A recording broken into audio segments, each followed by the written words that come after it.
Bonjour à toutes celles et ceux qui nous rejoignent. Nous sommes sur le plateau TV de Business Industrie, le salon 100% dédié à la sous-traitance industrielle au parc des expositions de Reims.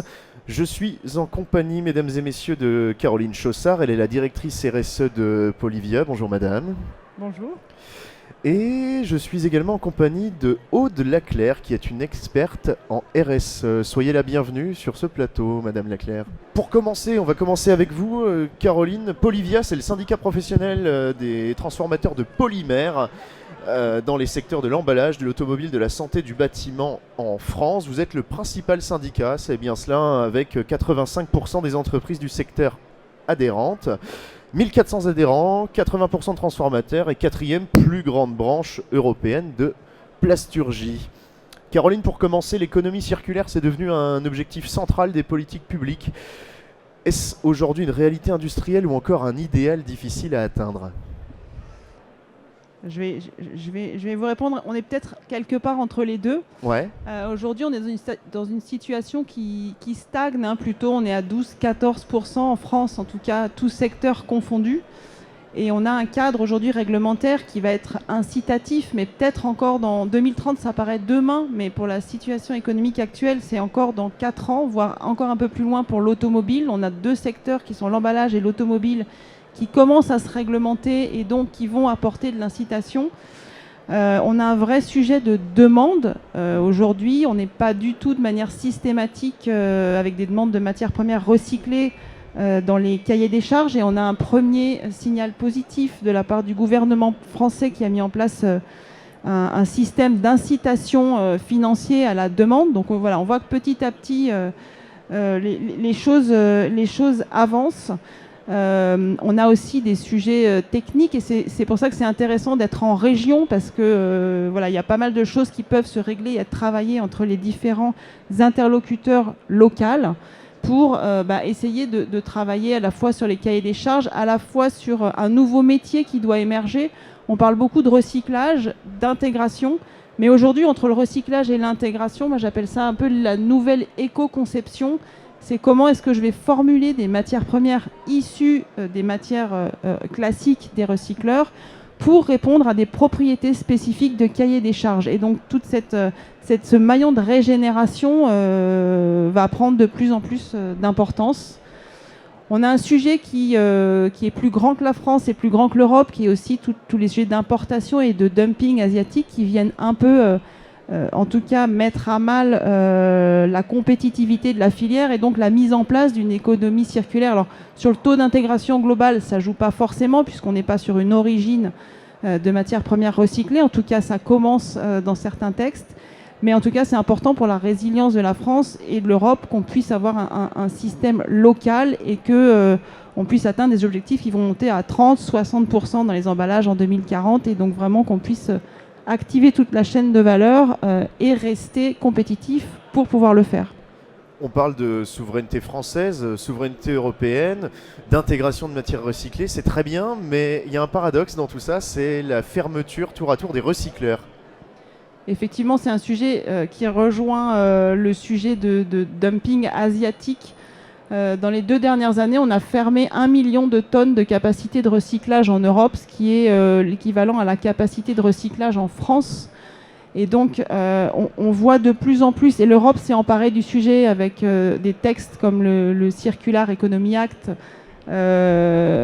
pour favoriser en tout cas une préférence européenne dans l'économie circulaire et essayer de mettre en place des clauses miroirs, c'est réglementaire et c'est dans un texte. La difficulté des clauses miroirs, c'est de pouvoir les faire appliquer. Mais il y a une réelle prise de conscience au niveau européen de protéger notre économie, de protéger la filière et donc de faire en sorte plutôt de redynamiser le marché du recyclage et de la demande en matières premières recyclées européennes, justement pour revenir vers une dynamique de croissance. Et aujourd'hui, ça marche parce qu'en préparant cette émission, on a parlé aussi des prix de la matière première recyclée. Aujourd'hui, elle est plus chère, moins chère ?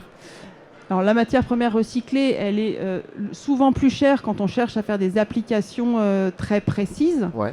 Donc, je parlais d'un dispositif qui est mis en place par les pouvoirs publics depuis début 2026, donc qui démarre un peu lentement parce qu'on doit se mettre en chaîne de valeur pour appliquer ce dispositif, mais qui est voué à compenser les prix des matières premières recyclées qui sont plus chères. Okay.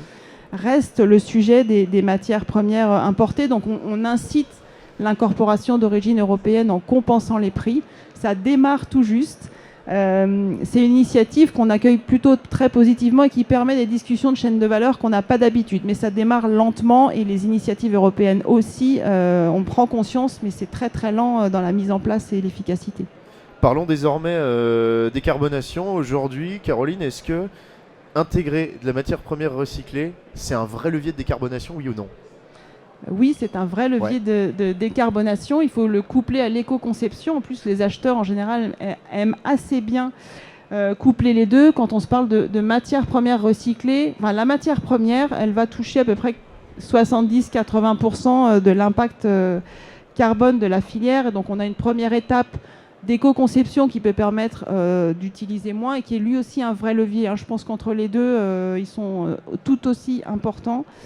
Et les matières premières recyclées permettent, en tout cas pour le recyclage mécanique, d'économiser jusqu'à plus de 30% des émissions carbone. Donc quand on vient toucher au poste qui représente 80%, c'est vraiment là qu'on travaille. Et c'est pour ça qu'au niveau de Polyvia, on est vraiment axé sur l'économie circulaire et la compétitivité de la filière qui permet aussi de travailler sur la décarbonation. Très bien, merci. Dernière question pour vous, Caroline, aujourd'hui, avec l'explosion des importations extra-européennes, un peu de pression normative quand même, et la nécessité quand même, rappelons-le, de préserver l'emploi industriel, parce que c'est aussi quand même l'une des grandes missions de Polyvia. Il est où le bon équilibre aujourd'hui pour réussir le tournant de l'économie circulaire ? Le bon équilibre, il est quand même à faire en sorte, et c'est un vœu un peu idéaliste, je pense, mais à faire en sorte que ce qu'on fait rentrer sur le territoire, on ne peut pas se dire on importe tout d'Europe, puisque là on va rentrer dans une dynamique de prix européens qui pourront monter. Il faut probablement rester ouvert, mais en trouvant le bon mécanisme pour faire en sorte que ce qui rentre sur le territoire français et européen respecte au moins les normes européennes. On entend, pour dire juste un petit mot sur le sujet sanitaire, on entend beaucoup de choses autour des plastiques. On a en Europe la réglementation mondiale la plus fiable, donc la plus stricte. Donc en fait, produire en Europe, à la fois c'est de la résilience, à la fois c'est vraiment aussi par là que passe l'économie circulaire, c'est quand même une économie locale et c'est la manière de produire les plastiques les plus sécurisés. Donc l'équilibre, il est par ici, la difficulté c'est le contrôle. Aujourd'hui, on est 4e chiffre derrière la virgule sur les pourcentages de contrôle qu'on fait. Donc, même en multipliant beaucoup les contrôles, on multipliera les coûts. Est-ce qu'on multipliera l'efficacité ? Donc, on doit vraiment travailler sur un nouveau cadre, des nouvelles actions qui puissent être vraiment efficaces.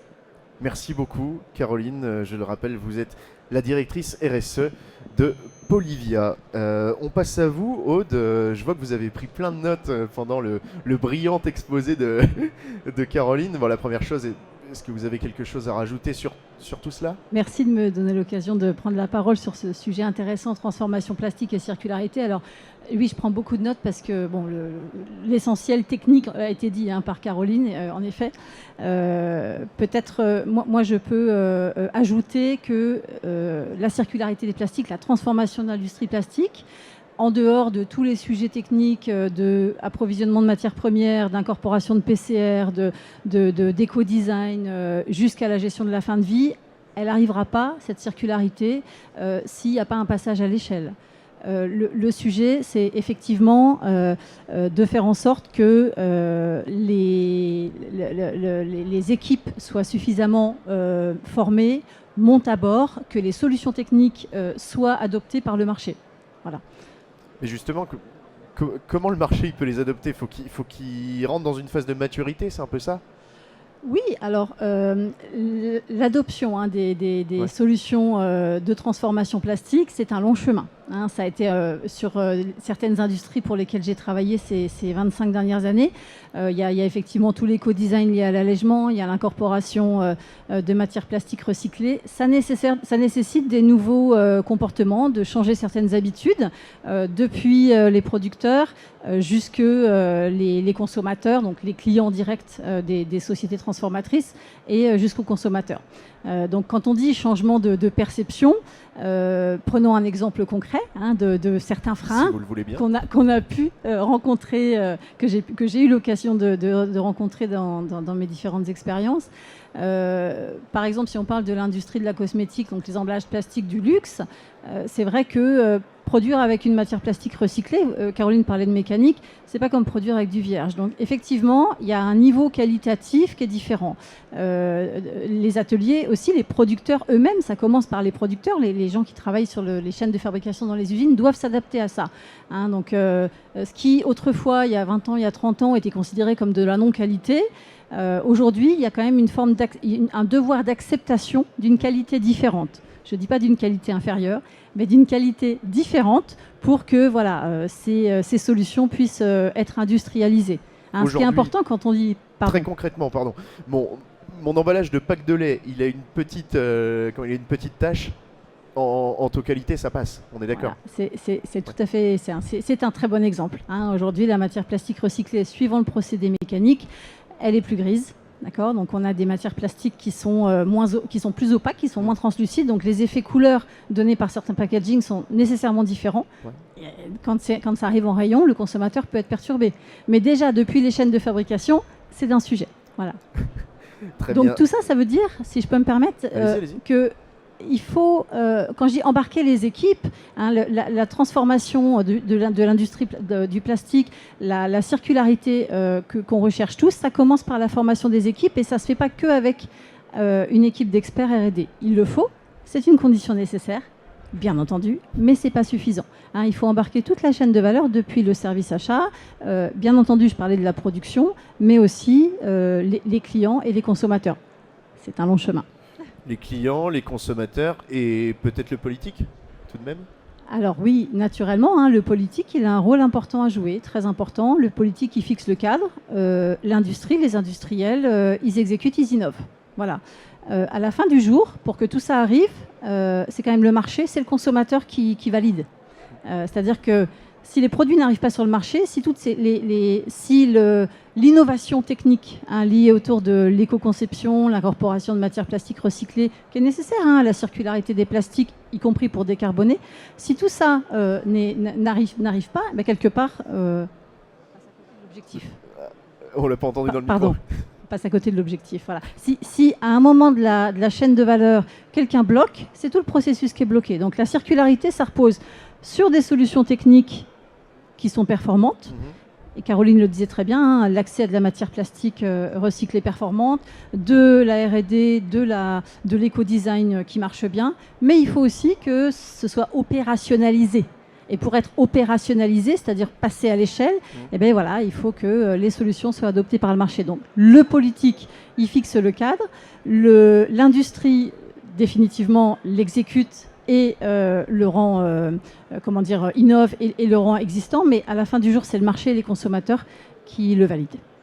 Merci beaucoup, Aude Laclair. Vous êtes experte RSE.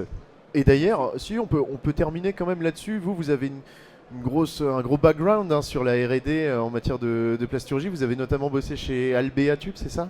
Oui, alors j'ai travaillé ces 25 dernières années pour de belles industries en local, mais avec une dimension internationale. Donc effectivement, j'ai travaillé pour Albéa Tube France, qui est bien représentée sur le salon. Il y a notamment une très belle unité industrielle à 1 heure d'ici, 600 personnes, d'où sont issues beaucoup des innovations qui font des emballages plastiques qui font beaucoup parler Albéa à travers leur production. Et j'ai aussi un background dans l'industrie automobile pour lequel j'ai travaillé il y a 10 ans au préalable. Voilà. Merci beaucoup, mesdames. C'était finalement une très belle intervention. Bien préparée en plus. Merci beaucoup.